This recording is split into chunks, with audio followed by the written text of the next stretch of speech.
कोल्हापुरात घराच्या दुरुस्तीच्या कामावेळी स्लॅब कोसळला, 2 कामगार जखमी. महाराणा प्रताप चौकात आरिफ मुल्ला यांच्या जुन्या घराच्या दुरुस्तीच्या कामावेळी स्लॅब कोसळून 2 कामगार जखमी झाले आहेत.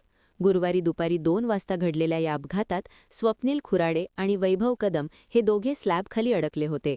घटनास्थळी मोठा गोंधळ उडाला असून बघ्यांची मोठी गर्दी जमली होती. या घटनेची माहिती मिळताच कोल्हापूर महापालिकेच्या अग्निशमन दलाचे जवान तात्काळ घटनास्थळी दाखल झाले. मुख्य अग्निशमन अधिकारी मनीष रणघिसे यांच्या मार्गदर्शनाखाली स्थानक अधिकारी दस्तगीर मुल्ला, ओंकार खेडकर, चालक योगेश जाधव, अमोल पाटील तसेच फायरमॅन माणिक कुंभार, अभिजित सरनाईक, संभाजी ढेपले आणि उदय शिंदे यांनी शर्थीने मदतकार्य राबवले.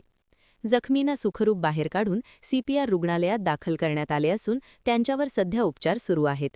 मुल्ला कुटुंबियांसह महाराणा प्रताप चौकात राहतात. जुन्या घराच्या दुरुस्तीच्या कामावेळी घडलेल्या या अपघातामुळे परिसरात भीतीचे वातावरण निर्माण झाले आहे.